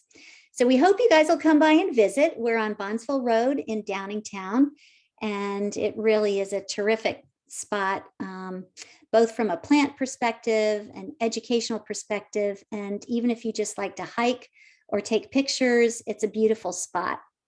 We'd like to close and just let people know that there are a lot of resources at your fingertips. And these are some of the ones that we happen to like from National Wildlife Federation, Plant Finder, also Audubon Plant for Birds, DCNR, Lady Bird Johnson Wildflower Center, the Xerxes Society, Penn State Extension, and the Homegrown National Park. So feel free to come out anytime and visit us. We would love to see you. And that's it. Now, how do I stop? Do I stop sharing, or what do I do? Yes, Beth, if you can go up, I think, to the top of your screen there. You just did it. Thank you. Okay. That was wonderful. Thank you so much. Jesse's here now. Do you want to jump in? I am here now, and I am going to try and jump in. Let's see if I can. That was just the greatest program. Thank you so much. The Yes. park just sounds so inspiring and so awesome. Thank you. We're excited. We're inspired ourselves, so we love to share it with others. It's nice that you've got that core volunteer group that obviously are very dedicated and, as you said, mighty, very hardworking. I'm sure you couldn't do it without them.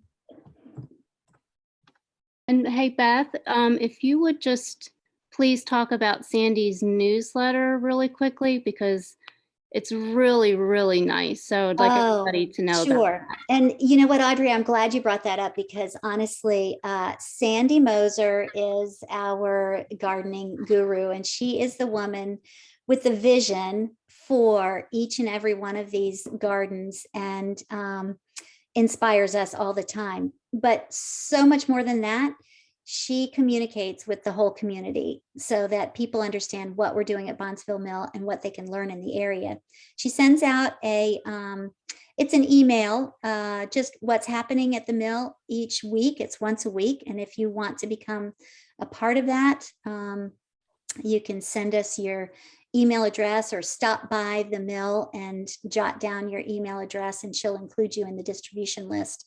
But she includes so much information about what we're doing there at the mill, about each of the plants and what's unique and individual about that, what's happening with the wildlife, the birds, the monarchs, the other butterflies, the other critters that we find. It's just, they're a wealth of information and they're fascinating. So if you're interested, we ask you to please stop by and join our mailing list too. Yeah, and she puts some really beautiful pictures on there, and oftentimes she has really great articles and links to Yes. resources too. So it's really worth getting on that list. Absolutely. Thank you so much. I got to catch most of the presentation on my drive home from work. So I look forward to being able to review the recording and getting to see the first bit that I didn't get to see. And I encourage everybody, Beth keeps saying, come and check out the park. Well, we are having our chapter picnic there at the end of the month. So everybody better come and check out the park. We are looking forward to that. We'd love to have you. And I hope you caught your shout out, Jesse, because your group here needs to know you are a workhorse. You were one of the last people to leave on that community work day. It was a beautiful day. I'm very much looking forward to checking out the amphitheater because we literally dug up and down that hillside to pull out the invasives, and we didn't get to see any of the plantings yet. So I'm very excited to see the progress. I think you'll be really pleased when you see what it looks like now. Yeah, it's going to be amazing. I did have a question for you. You keep referencing Doug Tallamy being an inspiration as he is to most of us. So would you call Bondsville Park a nature preserve? Well, I mean, it is a preserve in that it can't be built on. We are preserving wildlife and nature, and we're adopting his approach to, native plantings and minimizing, removing invasives and creating habitats for nature. So, I mean, if that's the definition that you're going by, it fits that. Okay, well, the reason I ask is I'm just wondering why livestock non-native honeybees were brought to the preserve. Well, I'm a hobbyist beekeeper, uh-huh. but I also teach people that, they're ag livestock and they're not native to this continent. So if the goal was to follow Doug Tallamy's teaching, he does not promote, beekeeping on nature preserves. So I'm just curious why a rare superorganism livestock is brought there that can have a detriment to the native pollinators. I understand and appreciate the question. And I would actually welcome you to come out and talk with our beekeepers out there, the Chester County beekeepers, because they could actually answer better than we can the advantage to the bees there and the educational opportunity there, and whether there are any issues that create any issues for the native bees as well. Our understanding is that it does not create an issue for the native bees, but since I'm not the bee expert, I would refer you to the beekeepers. Yeah, I'm aware of that club, and there have been discussions about this very topic, and there are issues, and the club doesn't want to acknowledge them. And I had reached out to Sandy to give her some of the warnings of, how they can reduce native pollinator plant visitations, and, they're transmitting diseases and viruses, and they can outcompete. And they're so unlike all of our other native pollinators in the fact that they're a superorganism, have such large numbers, and the foraging force can fly further, and they hoard. That's why we can get healthy honey to offer to people. But from an environmentalist standpoint, I have a beekeeper heart. I do like beekeeping, but I'm an environmentalist first. And I understand, the studies I've read and what people teach about them having a negative effect. And unfortunately, the club doesn't really want to acknowledge or discuss those aspects at all. And I just wanted to chat with you about that formally and just put it out there in case there are people in the meeting who aren't aware that a lot of people don't even know honeybees are not native. So I was just curious if you had any decision or were in any of the talks about that, and what the pros and cons, if they were discussed or not. I personally was Because not there part of are those cons. discussions, but and again, I would welcome you to come out and discuss it with the beekeepers, because they're the experts there on that. That's we're the gardeners that are supporting the other native activities. Also, you can think about it this way too. You wouldn't bring in chickens and cows and goats to eat all of the plants you're planting. So they're an agricultural livestock as well. That's one way I phrase it to people that maybe has them think about it just a little differently. But yeah, I'm very familiar with everybody in the club, and I've had these discussions, and they're not discussed, but I wanted to see if you had any interaction with it or not. So thank you. Sure. Well, hopefully you all will be interested in coming out to see the gardens and the buildings and what we have been able to do there, taking this area from all invasive, to just beautiful integrated space and educational opportunities. Yeah, I'm very much looking forward to it. I hope lots of people will join us there. And as long as we have your permission, Beth, we can continue to put maybe your events on our upcoming opportunities kind of informational lists that we put out with our newsletter and in our meetings, so people can see about the things that they can maybe help you with, or what you have program wise going on that they might be able to attend if they're in the area. Okay, great. Thank you. You're welcome. And speaking of upcoming opportunities, there, look, I'm light now. I don't know. My lighting crew is working with my with my blinds. We have, thanks to Rita, a lovely list of a bunch of upcoming opportunities through other programs and organizations that share like mindsets. Because our area is, because our chapter is covering so much area, there are programs in here from Lancaster County and a little west of that to east over towards Philly. These will also be in our newsletter, and links to these things are available on our website.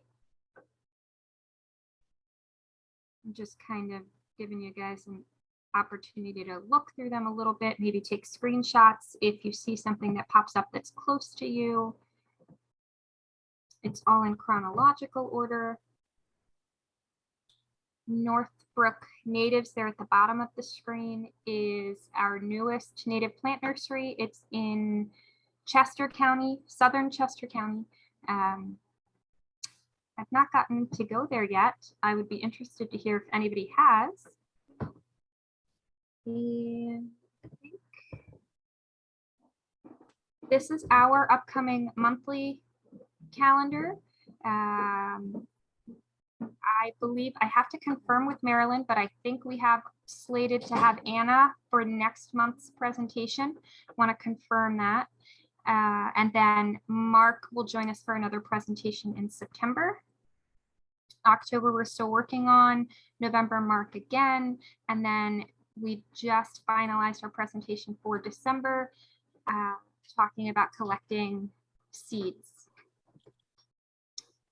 Bondsville Mill Park, RSVP, let me know that you're coming. We want to do the picnic at 11, the guided tour at 11 a.m. and then our picnic at 12:30. You RSVP me so we have enough goodies. And I thought it would be fun. I put it out in the invitation to make it a plant swap too. It'll be the end of the season and a little bit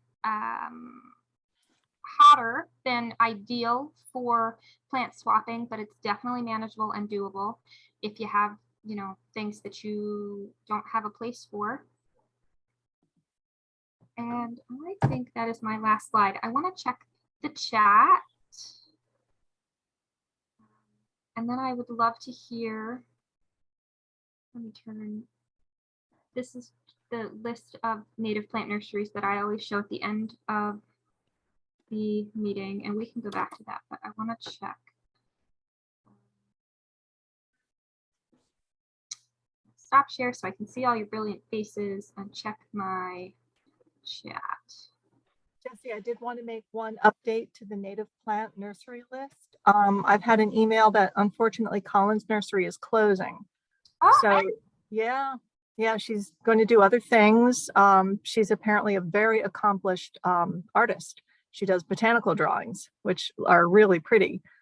But apparently she's closing the nursery so that she can focus more time on drawing. So I think she's open through the summer. You can go on the website and see what her availability still is. But ultimately, Collins will no longer be available to us. and wait, is Collins the one that's near? It's in Ivyland or Orland. It's not Gino's. Okay, I was going to say, wait, I was just at one. Gino's, yes, I love Gino's. Okay. That's my favorite. Yeah. Collins is also really neat. It's actually at a historic home. And for years, the owners of the home have allowed the the owner of the nursery to have her stock on site, but she doesn't actually live there. It's not her property. So I think ultimately it just worked for her to separate herself from the site and work on her botanical drawings. But we still have Gino's, as well as Edge of the Woods and a couple other completely native nurseries. So all is not lost. And somebody just also reminded me that Northeast Native Perennials is closed. They were in Quakertown. And they pretty in a very short amount of time said, hey, we're closing, hey, we're closed, because all of their stuff just flew off the shelves when they made that announcement. Oh, yeah. Um, Well, the same might be true for Collins, but she does have availability lists. I think she's trying to, draw down her inventory and so that she can close. Yeah, so thank goodness we still have some nurseries around. We have a lot actually compared to other places. we have a lot compared to other places. I would like to see a lot more, not less, which is sad, but Yeah, but if you look at the regulations for starting up native plant sales, which I've had to research for another project, it's not easy. It's really not easy. no, I don't imagine it is, unfortunately. So then I guess our next goal has to be to have truly native plants in Home Depot and Lowe's grown appropriately so that we Good do goal. native plant opportunities as we do invasive plant opportunities.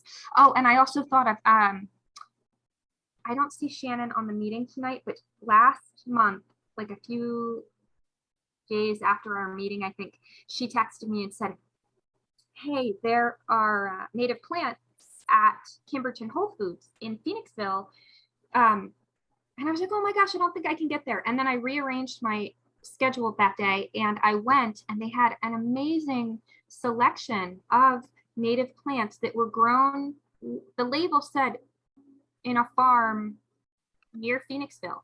So I want to reach out to that farm to find out more about how they're growing, like where they're selling, if it's beyond just Kimberton Whole Foods, if they have a schedule for that, because I think the more encouragement we can give small places like that to maybe ramp up their production, if they know we have, 150 members in the area that would be interested because these other nurseries are going out of business, maybe that's another avenue to kind of take.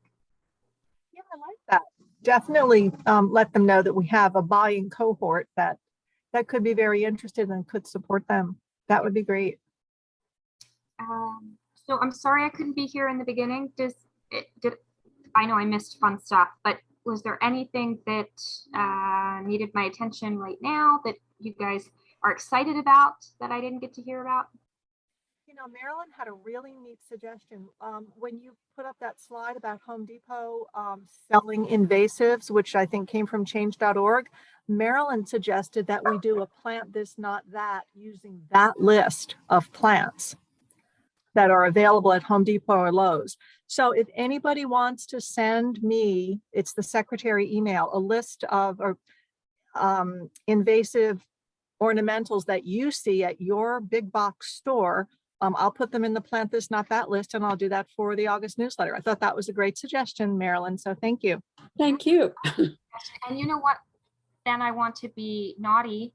And when that newsletter comes out, we should print that you like, maybe we'll white out who it's from so it can be all anonymous, and hang it at your local Home Depot and be like, here, don't buy that. Here you go. And we can we could make up those stickers that you always see on the backs of like stop signs and stuff and really make it a movement, get the youth involved. We can have a bunch of skater kids come and like drive there and Okay, you guys are in charge of that. I think you and Justin would be really good for that. You're adventurous. we do tend to cause trouble. Tell him I said so. He's listening. I know. Oh, is he still? Okay. So Yes, multitasking. I'll do So the, we could do a less confrontive method, but that sounds possible if you guys are up for it.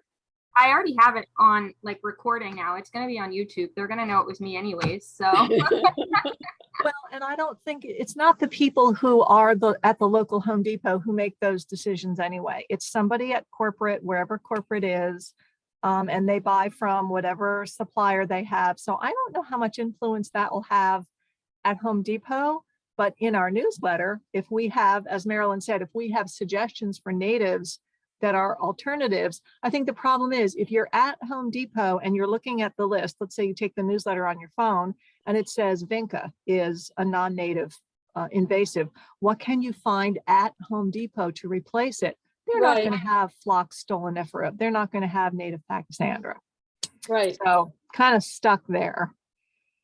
Well, Uh, let's see what I- natives they do have. Do they have any with no neonics in them? Well, the natives they have are usually cultivars. Oh, that's true. Yeah. I mean, I don't even bother looking anymore because there's just nothing there. It's just so industry oriented, and the industry is not interested in straight species, and they're not interested in little guys like phlox stolonifera that just aren't big sellers. I at least got straight species Arrowwood viburnum At there. Home Depot. At Really? Lowe's, not Home Depot, but at Lowe's. And it's magnificent. And I got it on their like end of the season clearance $5 rack. They Oh, were come on. bushes, but nobody wanted them because they didn't know what it was. And they were like 2 or 3 gallon pots at that time. 2 years later, they're now 7 feet tall, gorgeous bushes that are just fantastic. But I got them on the cheap because nobody else knew how great they were. And that's an education problem because they don't have those big signs from a grower like Proven Winner, because Proven Winner has, you know, the cultivars, Brandywine or whatever. They don't have the straight species so much. It's not what they are producing. So whatever we produce, we ought to have our name and say we can help you find alternatives, and then give them the list of our native plant sources. Oh, alternative sources, yeah. Yep. But Then if you're at Home Depot, you want to go in and get what you get, right? It's an educational problem, always has been. that's the thing to tackle. People go to Home Depot not knowing even to ask questions because they go there for the answers that they think are the only answers out there. Yeah, so until Would they get any answers there? I go there for plants, I come home with plants, and those were the only answers they were looking for. Right. They don't even know to ask other questions.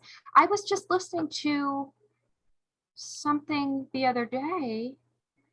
For the life of me, I can't think of what it was, but they had said when you are at a nursery, follow the insects, like what What a flowers, good idea. what flowers have insects on them, and buy those to take home. And What a good idea. except that, depending on what nursery you're at, none of it's native. They're generalist insects that are getting some nectar from whatever's blooming, because for 4 miles around, there's nothing else blooming but whatever's at the nursery trying to be sold right now. I have fallen into this trap. I have a non-native anemone here because I did just that at the nursery. Everything's in bloom, and I looked for what had the most bees on it. And that's what I purchased. Looking back on that experience, though, there were no native options there. So I was making the best or the least evil choice maybe of all of the evil options. I'm not sure how to like frame that, but it's only good advice if you're at the right place anyways, if that makes sense, right? Oh, it does make sense. You're right. When there aren't good choices, you can't make good choices. Right. So Someone said it was an education problem. It's almost like a catch-22 problem. Places want to sell what people want to buy, but people can only buy what places sell. So That's how why do we you have to break keep that asking. cycle? We have to keep asking for natives. you're right. Keep asking and keep answering people with the same things. Like when we go to educational events, people will approach the table and they'll say, all right, how can I shrink the lawn? And I'll give them 10 answers, and they won't want to do any of those things because none of them are as easy as the lawn they already have. And I try and frame it, well, you're spending X amount of time each week maintaining that lawn you already have. If you convert that to time into establishing something else from those 10 options I gave you, you could do that.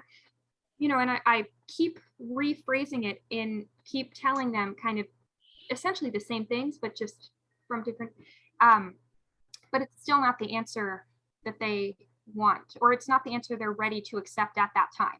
So I'm hoping it at least planted the seed that, you know, next year when they're still thinking about it, maybe the next person tells them the same thing and then they get the ball rolling. But it's an interesting problem when somebody seems like they want to do something about it.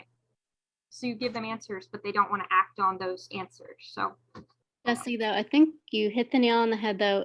They're just not ready yet, but don't stop saying what you're saying, speaking the truth, right? Because at some point they will be ready and they'll remember what you said, or it'll spark something and they'll go looking for more information like that. I was going to say this earlier in the meeting, but just briefly. So I've been, you know, here for 5 years, and I'm always talking to my neighbors about planting natives and not spraying and stuff like that. And everybody's polite, but I think they probably think I'm weird and crazy when I am. But anyway, so my neighbors last week said to me, "What are those plants right there?" And they're the elderberries, right? That just took off and they love it there. And he said, you know, we're looking for some privacy behind our pool and what we had the landscapers put in. They're very pretty trees, but they're not native and they're dying. And so he said, I noticed you just put those in a few years ago and they're so big now, and you know, they're really dense and they're really pretty. And so, like, okay, maybe, you know, I've talked about it so many times, and but now he sees, you know what I mean? He sees that the non-natives, and I have other neighbors who've told me the same thing, that they spend all of this money on plants and they know how to plant things. It's not that they're doing anything wrong. It's this wrong plant, wrong place, and they all die. And like my one friend, she said, this is how she's getting her husband on board with natives, because, you know, he doesn't like to waste money. Nobody likes to. And so she sees that when she puts in things that want to be here, they thrive, and the things that aren't supposed to be here just wither and die. And so my point is, just don't stop talking about it. You know, it's frustrating. We all get frustrated with it. Feel like we say the same things over and over again, but eventually people do hear you when they are ready. Audrey, I think that's awesome, that you have influenced your neighbor, just like you said, just by doing something, just by being there and planting what you planted. That is really cool. I also think we should think about making a video. You know how you've all watched This Old House, and you know how amazingly fast they just zip, zip, zip, do things and they're done. But I have done a couple of convert the lawn around a tree or around a shrub projects. And honestly, 2 people can do that in 1 afternoon. And I think that would be an awesome video. Take the weed whacker, whack the plants down to nothing, put in your new plants, put cardboard everywhere else, dump a couple wheelbarrows of mulch, put bricks or logs around it, and you are done, and you have a really attractive product. Put a bird bath or a stone sculpture in there, you know, to look cool. And you've done like a Norm Abrams, you know, site conversion in 3 hours with 2 people. And maybe that would have an impact if we could post it. I just sent you all a website that was in the New York Times yesterday, Sunday, about converting the lawn, and it's Daniel Jaffe Wilder, and he says you don't have to do it all at once, and it's for people that are at different levels of commitment. And so there's some good ideas in there that you all might want to look at. So, Sorry, Susan, I think that's a great idea. We should definitely work on that couple minute or, mini videos about things like that. I think that would be really fun. I think it's good to show people that you can do something quickly. Can't hear you, Susan. I'm sorry, I what? can't hear you. Oh, sorry. I think it would be a good idea to show people that some things can be done quickly. A small project can be completed in an afternoon. Something big like solarizing half your lawn, obviously that's going to take a lot longer. And there's Jesse, your dedication to those big solarization projects is amazing. But I think So- if people understand that they can do one little project, and if they like the way it looks, they might do another little project, and pretty soon the lawn is going to be half what it was, because you just go dink, dink, dink around your lawn and make these little beds. Maybe. So Jesse, you wanted me to talk about what I was doing earlier this summer. So I joined I joined this organization, and this relates to everything we're talking about right now, called ADAPT, and it's called ADAPT Community Supported Ecology. And they're a nonprofit, and basically they offer people either garden kits, so a kit with 38 plants and instructions on how to plant them, or they will install a garden for you. So it's based off of Michigan, but this year they added me here from Lancaster County. I don't even know why, because I'm so new at this, but I really loved the idea of just bringing the community closer by planting these mini, native plant gardens in people's homes. And then they added someone else from Illinois. So they had enough money for me to buy, or for me to provide 10 garden kits. And so I put a message out on my Facebook, on Nextdoor, on my Instagram, and on a local plant swap group and a local native plant group that I'm part of, and got rounded about 12 people that either wanted a kit or wanted me to install the garden for them. And the best thing about it is, because I was using plugs, it didn't take very long at all to actually plant the little mini, garden. It's only like a 50 square foot garden, 38 plant plugs of different, I came up with the list of, because they're from Michigan, so they know their plants that are native to Michigan. So I just, from what I've learned in the past, 3 years, or basically 2 years, and from the native plants that are native to PA, I just came up with a list of like 6 plants, including a native grass that would be more of ground cover. And it was neat to go to these people's homes, people that I'd never met before. Most of them didn't know anything about native plants, and they let this stranger come to their house and rip up their lawn, and in like no time install a little garden there. And they were amazed that it was so quickly, and they were excited about their little garden. So I'm going to be doing it again in the fall. And it's a great way to get native plants to people that otherwise would have never had native plants, or that would not even know how to start to, plant stuff. Should we think to do that? I mean, could we copy what they're doing? I know, it's Absolutely. so inspiring. Absolutely. We have had this goal all year of getting native plants out there, and the best we can do, which is great, but we got 45 plants out to Phoenixville people, because that's where we could put plants. It's amazingly difficult to give people native plants, we're finding out. So I want to just emulate this. We can't really recreate the wheel with everything, but I bet you we can come up with something as a chapter to do something like this. Mm-hmm. Our non-profit status for, if not to buy plants and put them out in the community. I don't know, I really love it. We need to brainstorm on it more. And Rita, maybe you can kind of guide us in the way that it's been working for you and the organization you're working with, so we aren't recreating the wheel. We just do what works and go with it. Well, Rita had to contact a lot of people though, right? I mean, you said you put it I on Facebook and all Well, sorts I of put it things. on my Facebook, but they have a website. Adapt has a website.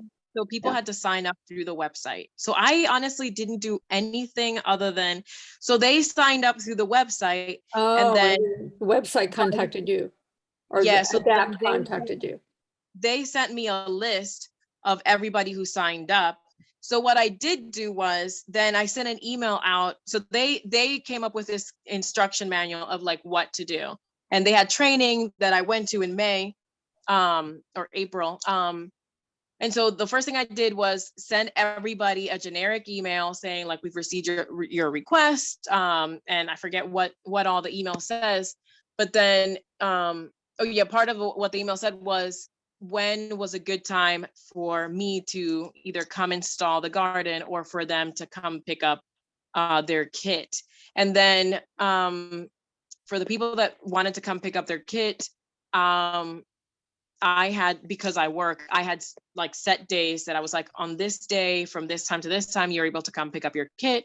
And then for the people that wanted the garden installed, I basically said, these are the days that I have available, which times are best for you. And I put it on my calendar and it's set in stone. Then I went that day and did it. So it wasn't a whole lot of logistics. I sent a generic email to, if you were getting a garden, there was a generic email that everybody who signed up for a garden, that's what they got, because it was the same kit for everybody. Now, I did have a couple of plants that I grew from seed that I brought with me just in case. So they got more than the 38 plugs. Most of them got a couple of mature plants that I had too. And I, even though I had like a design plan that I came up with, every house was different because one guy, we created like a half moon shaped garden in the very front of his property. One lady, she already had a garden bed. So we just expanded it to meet the 50 square feet. And another who was a friend of mine, we kind of did the same thing where we expanded the bed that they already had. And kind of laid out the plants in a way that made sense for that space. And then at my mother-in-law's, I installed one at her house, and she again had her space already, but I expanded it to meet the 50 square footage. So I had a lot of fun. It was very enjoyable, and people, if you offer free plants, they're going to say yes. And if you show them, one thing I did was send a picture of what each plant in the kit was, like their names, a picture of what they look like when they're blooming, and some information that I got them all from North Creek Nurseries, because that's where I got the plants from. And that way they had an idea as to what kind of plants they were going to get. Are these people still in touch with you when they have questions about what to do next? Some of them are, at least 2 of them. The rest I haven't heard from them, but I'm going to send out an email. I had said in my last email that I would, in a few weeks, I would send them an email just to see how everything's going. That's good. Nice follow-up. Oh yeah, absolutely. Yeah, now that summer's here. When you say you installed the plants, we're talking about digging up a 7x7 area yourself? So yes, so part of it is out of the kindness of her heart. Yes, they get to help out too. So it wasn't like just me, like my husband was with me, my kids were with me, and the homeowner was there digging, the sod with me. And then as far as installing it, I used a drill with an auger.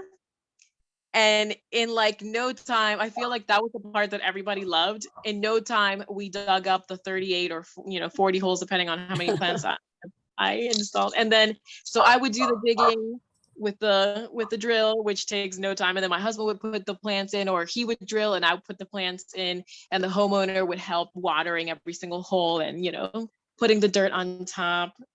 So it was. Wow, because what happens when you encounter solid clay? What was that? Did you ever encounter solid clay or really ugly dirt that just wouldn't work? Not a problem. I have, my gardens are all, it's all clay and everything has thrived perfectly. Wow. Native plants don't like rich soil, like, well, meadow plants, I should say, like prairie plants, not like shade plants. Oh, no, I know. I have lots of, but I don't have solid clay you could make pots out of. But a friend of mine does, and it's just too clay-like. It's just horrible muck. Susan, I That's- just saw an article about somebody who loves clay, and it was one of these big designers, and I'll find it for you and send it to you. Good, he can have all of it. So that's what the front of my garden, or the garden bed that I have in the front, like the very back has, because I had amended it back years ago when I didn't know anything about gardening, but I expanded it last year and in the fall. So I expanded it twice, and it's literally clay. Like there are pieces of rock, not rock, but like clay that's so hard that you can't even crush with your hand or anything. And I installed everything in the fall in my clay, so I didn't amend or anything. And everything's doing great. Did you use your auger? to plant Not it? last fall because I didn't know anything about that, but I like that added- idea. so they redid the front, like the sidewalk. We didn't have a sidewalk, and they expanded the road and they installed a sidewalk in front of our house. So that's how I was able to expand the garden even more, because there was only like one little strip of grass left, and I was like, okay, I guess I have to plant stuff. So Right. got rid of all that grass, and then in the spring that patch was all planted with natives using my little drill. The one day there was a utility worker from UGI. There were two guys. So the truck was parked right in front of my house, but they weren't in the car. I don't know where they were, but I come out here, with my little drill and my plants, and I start drilling and putting the plants in there. And the one guy walks out of nowhere and he's like, oh my word. He was like, I've never seen that before. He was What a fascinated. great idea. Yeah. I like it. I used it also when I installed, I don't know, like 10 trays of plants. When Judy and George a couple months ago had said about this, I was like, oh my gosh, I have this huge project. I want to do this. And I found it was amazing as long as your soil's not too moist, because Oh yeah. Mhm. in moist soil, I was just like mud bathing it. It was just clumpy and gross. Yeah. But other than that, it was just, I can't say enough about it. And it's super cheap. What kind of drill bit, what kind of bit do you use? Like a hole saw, a spade bit? What diameter? What do you use? I have a 3-inch and a 1-inch. And Oh, I have a big one. Oh, I don't know, 20 inches. Like I stand when I drill.